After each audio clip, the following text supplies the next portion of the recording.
And now I really want to start with congratulations. This is your directorial debut as a short. You've done a music video before, but this is like you know what I mean? Like first film.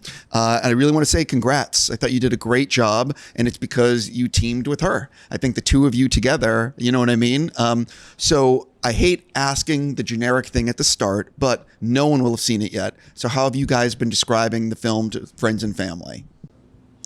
Oh God, you take that one. Thank you, by the way, that was nice. Thank you for saying that I'm the reason it was really good. I think it's honestly it's a combination of the two. It's your performance and script and your direction. It's a combo. Well, how would you describe this? I would say that it is like a very real depiction of gay relationships, and very specifically gay people in their like mid-30s, where they're not young and like crazy anymore, and they're not older and like have their life figured out. They're sort of in that like middle ground. And so that was sort of the inspiration for why I wanted to do it, is I just wanted to showcase that and showcase like real relationships and what they look like, and they can look all different ways. And yeah. Also, Talia has like she's an incredible comedy writer, and when we read it, it was sort of just like another piece, just like a little short, like a little piece of her work. And Ro and I, my producing partner, and I read it, and we were like, we have to make this because it's so good and so poignant and so special. And it also is really perfect to cast all of our best friends in all of these roles. And it was great for me because I just got to sit around and tell all my friends what to do for 3 days. That's exactly what I wanted to know, because everyone felt so comfortable together. And so how much was it like, with casting, was it all like everyone on frame? Is it people that you're best friends with? Yeah, basically. Yes. And my little sisters are background. Some people that work in our office are background in the party. It was like a family affair for sure. And we also, because Blake, who plays Devin, and Talia are best friends, we're all best friends. So they really do have that kind of banter, and so I was sort of able to track them and let them improvise, and I know their strengths as comedians, so I felt like I could amplify them in moments where maybe it wasn't there in the script, but they were just like, and then I had to really rein them in because they're so stupid. One of the things though is when you're making a short film like this, you need to accomplish so much in such little time. And so how much before you stepped on set were you, whether it be rehearsing or blocking or doing things, knowing you had a limited schedule to make it? I remember I went to your house you became an absolute monster. She was set. Like, I'm a diva. Yeah, I need a lot of attention. That's right. I started that. That's how I started. What is my deal? How many points on the back end? Yeah, exactly. When it goes and becomes like a roller coaster, how much of that do I get? When I blow up. But yeah, no, I went to Dakota's like, I think a week or two before we were going to shoot it. And we like went through the scenes like one by one. And we were sort of like just chatting about how we could make it better or shorter and more punchy or whatever. So we did that like, I think once or twice before we actually got to set. Yeah. But we didn't have time to do blocking and proper rehearsals or anything. It was all really free, a lot of improvising. The DP that I work with, Christina Dunlap, and I work together multiple times and have a really like shorthand communication. So hold for sirens. I'm a director now. So it was like, it flowed really well. And a lot of people did us favors because, they thought the script was great. So it was good. How did you come up with the title, and how much did you debate calling it something else? Oh my God. This is a journey. It was such a journey. It was called something else almost always. And it was called something else for every month. It was a different every title. Version. And it was like a hot thing between me, Dakota, and Ro. And we were sort of just like, what is this thing? And then truly we were like talking a few months ago, sort of about this subject matter, and Blake, who plays Devin, was like, "You're a loser, baby," and he like made fun of me because of what we were talking about, and we were all like, "Hold on, is that the name of the short?" And that was it. Yeah. But we had lots of titles, and we had to keep going back to the editing house to be like, it's actually this now. It's actually this now. And change it to this color. And it's actually this now. I'm very curious. How much did you debate with doing, this is like directorial debut short film. How much did you debate what you wanted to be the thing that you come out with? Did you think about doing a feature, or were you like, I really want to start with this? Well, I actually felt like I just didn't want anybody else to be directing these people doing this thing. I was like, I know this so well. I know them so well. I love them with all my heart. And I didn't plan any of it. And also I didn't know that Ro submitted to Toronto and we didn't know. Neither of us. So Wait, what? we didn't know. We just made this short just like to make a short and see for fun. And I loved directing and I love making things. I love editing. I love music. I love the whole process. So it was really just like for us. And Rose submitted it and told us when it had gotten in. So I don't know what we're doing here, honestly. Well, first of all, you deserve to be like, this is the festival, but that's crazy. Like, I'm just thinking about that. And it's like, that had to have been, what was that like when Rose said, oh, by the way, we're going to the Toronto Film Festival? It was so cool. Hilarious. It was wild. I was like, absolutely what? Hilarious. I was like, With do they this? know it's like, did they make a mistake? So I'm fascinated by the editing process because it's where it all comes together. So I know it's a short, but how did the film change in the editing room in ways you guys didn't expect? I think because there's in the edit, I found that we had to fill some spaces in order to make the transition of the conversations flow in the party more. So it was trying to figure out what we could do to create like space and time and to show time passing without it taking up too much time, because it is a short and we didn't want to add a bunch of like, just bullshit dialogue. So it was like the ability to, while we were shooting, just pick up like little things here and there, knowing later. I guess it was like when I always hear when I'm acting, like we have to do an exterior establishing shot. I'm like, why? Why do we have to do an establishing shot? It's like my nightmare. I think it's so lame. But then it makes sense for a viewer to go like, oh, okay, this is where I am. So knowing that, I think just being able to track like the passing of time and people getting more and more fucked up throughout the party so that the audience knows, okay, this is where I am. I love the line, wrong and strong. So talk a little bit about where that came from. Do you remember?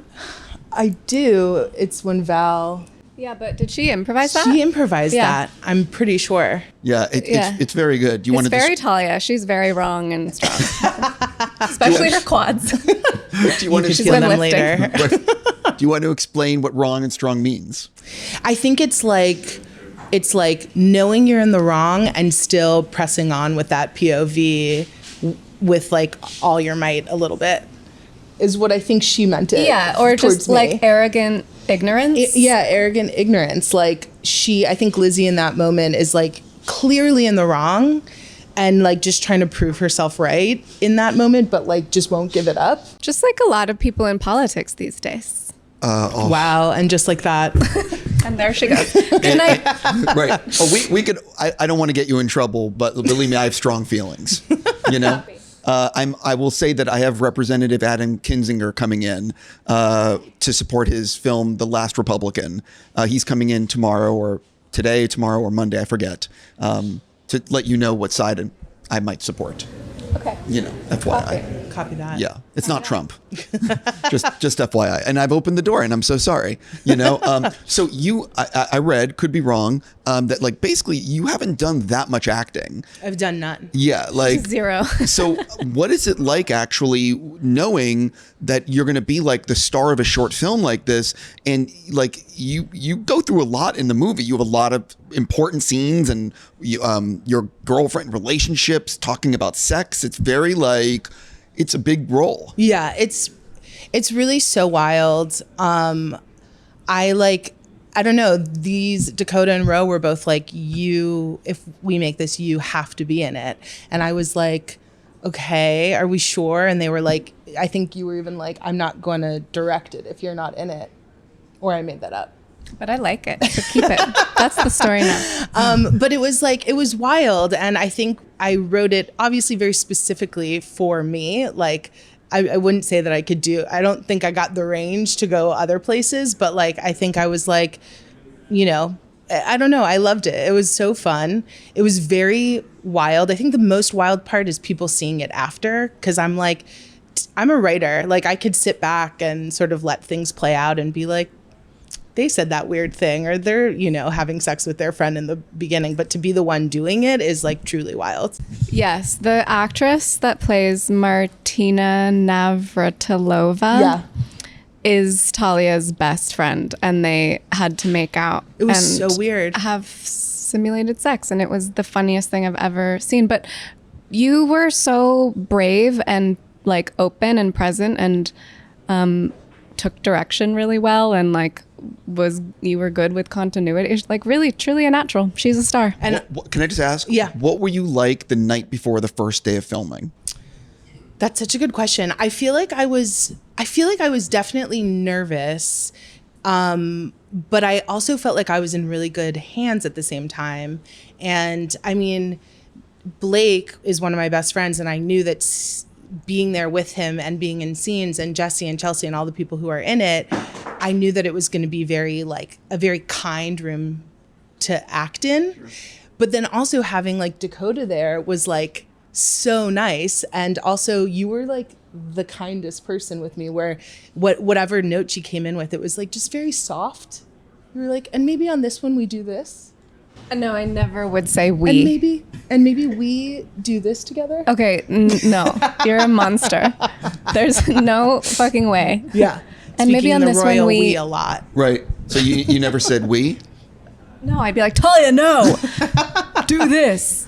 Well, I mean, listen, I'm not an actor, but I've spoken to a lot of actors, and they talk about one of the key secrets to a great director is how you give direction, and whether or not it's in front of the crew or you pull someone aside. And what have you learned as an actor that you wanted to make sure you brought to set when you're directing someone else? Oh my God. I feel like I mean, I've had all different kinds of direction and, you know, methods of direction. I've had the whispers in the ear, and I've had the yelling from behind camera, like, that's horrible. So I've had it all. And I think what I loved so much was being able to, because I know them so well, being able to go, can you do that thing that you do sometimes, like when she throws the chicken into the fire, or goes like, I'm all set, girly. You know, that's very Talia to call everyone girly. So I could just because I knew them so well, it's like, you know, it was very specific. But then also having worked on comedies and on a comedy show, there were moments where we'd let the camera roll and I'd like call out ideas of improvisation from behind the camera. But it, like, I feel like it was mostly just they were in it and they were, you know, being themselves, but not really being these characters with peppering of themselves in it. And I was able to sort of just like map out where we were headed. I definitely want to know if after this, if you've gotten a taste for the director's chair, and if you are reading other scripts, if you're thinking about doing a feature, like what are your plans as a director?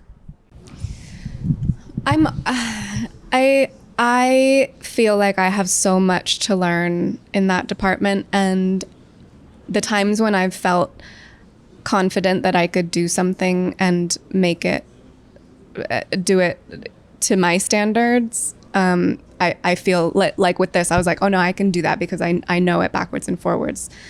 But I don't know. I'm open to directing more if it feels really authentic and true to me. I'm not gonna force it, and I am nowhere near like as well versed in that department. So I don't know. I'm always reading scripts, and sometimes it sparks different aspects of me, like if I want to act in it or produce it or sometimes direct. So I don't know. TBD. I have a question for you in a second, but I have to, now that you've done this, what is your reaction when you see other people who have starred, produced, written, and directed? Do you have more like awe that someone can do that? Do you feel like that's something you can do in the future? Or like, because I'm blown away when someone is the star, wrote, directed, producing, like it's all of those are singular, incredibly difficult jobs. Yeah, I think it's wonderful. I totally understand the like mechanics of a brain that can do that. I get it. It's not like I haven't necessarily found the thing or written the thing or done the thing that's that for me yet, but I'm in such admiration of people who are able to do that, and I definitely understand from an actor's perspective, because you spend so much, or I've spent so much time on set, like watching everybody and listening and just studying people. So I totally get creating a whole world in your own heart and mind and wanting to bring that to life. I read, and you've written episodes of Ghosts. Yeah. And also how you worked on How I Met Your Mother early in your career. I loved that show. What was that experience like for you? What did you learn from it that you took with you to when you worked on Ghosts and have written other things? I was just an assistant on How I Met Your Mother, but it was pretty fun because it was a show that I watched and loved. And I think I don't know that I learned, I learned about like just the industry in general. I was like 22 when I had that job. But I think every job I've had subsequently has given me a piece of something to take to the next job. What about Ghosts? Because that's also a very popular show. Yeah, it's great. It's in its 4th season. It's amazing. We shoot in Montreal. It's like a really fun show to work on. And yeah, I've been on it since the beginning, and it's just a delight. You've written, I want to say 4 episodes, or am I wrong about this? I think that's right. I think I wrote one each season, and then I shared one. Maybe I really should know this answer more specifically. Well, one of the things I'm curious about is for people that are curious, how does it work in the writer's room in terms of getting that episode? Is it one of these things where you're assigned, you come up with an idea, and then they're like, oh, you should flesh that out? Yeah, basically, I mean, all shows are run a little bit differently, but on our show, it's sort of like we come up with an idea for an episode, and if people are starting to like it and we're having fun pitching on various scenes that could take place in it, maybe a room will go off and really try to flesh out what that episode looks like. And usually at that point, it will get assigned, so someone could really shepherd it on like into the next phase.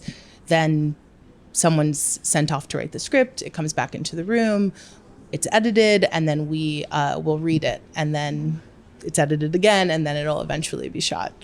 I definitely have to ask you, now that you've had a taste of being in front of the camera, is it something that you're interested in pursuing with like writing yourself a role, or like what's that? I think, yes, sort of. For the right thing, definitely. Working with the right people, I think, as this short demonstrates, it's like it can be so fun and nice, and I think that's really when I would do it.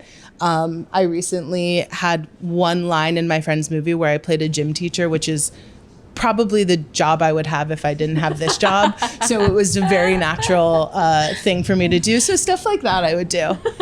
Got it. I have to ask you, Dakota, if you don't mind. I am a fan of when you're acting, and I am a big fan of Celine's song, which I know you just worked with her. What can you tease people about that project and getting to work with her? I mean, she is I am deeply in love with her and with her as a director, as a filmmaker, as a human. She's, I just had the most amazing time with her. And I don't know what I can say about that movie. Probably nothing. I wasn't prepared for that question. I'm so sorry. It's her. Yeah, I don't know what to say. I don't want to get you in trouble. I'll just say that that could probably play at a festival at some point in the future. That would be fun. You know? That would definitely be fun. So my last thing, we're at TIFF. When does your film, actually two-parter, this is probably my last thing. When does it premiere? Is it tonight? It is this afternoon. Okay. And for people that want to actually see this at some point, like, do you have a release plan? Like, what's... No. No one will ever see it. So. Okay. Amazing. We didn't even know we were coming here. Right. Okay. So is there like, I mean, because you could also team up with like Vimeo or a streamer or, you know what I mean? We could. Will we? Who knows? I don't know. So basically it's early days in terms It's of how up for people grabs. will see it. That's for sure. It's up for grabs. Okay. You heard it here. You heard it here first. Okay. There's a price. Right. But last thing for you. Do you know what you're shooting next as an actor? Or do you know what's coming up? yes, I do. Tea Time, my company, we're going to make 2 films before the end of the year. So I'm going to shoot them back to back. One is called Splitsville. It's with Mike Covino directing, and Mike and what? Don't Okay. speak about the second one, she said. Okay. Yeah. Trying to help you out. It's not announced yet. Oh, okay. I won't. I will not So say anything. she's making 2 and films I'm this announcing year. it now. Right. She's filming 2 films this year, but only one has been announced. Yeah, that's exactly right. Right. Yeah, Splitsville is happening as we speak. What's really funny is I had people in yesterday who were talking about projects, and after it was over, they're like, "Oh yeah, I please don't run that. Like we absolutely should not have talked about that." Yeah, that's a funny thing in this industry, but like ultimately, why? Who cares? But I'm going to guess, and this is just us, just talking with no bullshit. It's either A, someone has the exclusive announcement, or B, someone's contract isn't signed. I'm guessing it's one of those things. you're right. What? It is one of those things, Yeah. or both. Yeah, I mean, it's one of those. That's what always happens, you know. Even though things are about to fill. Well, anyway, listen. Congrats on this. Thanks. I'm so happy for you and for you. Thank you. Thank you so much for coming in to talk about it. And I really hope it comes out so people can see it. Thank you so much. Thank you for having us.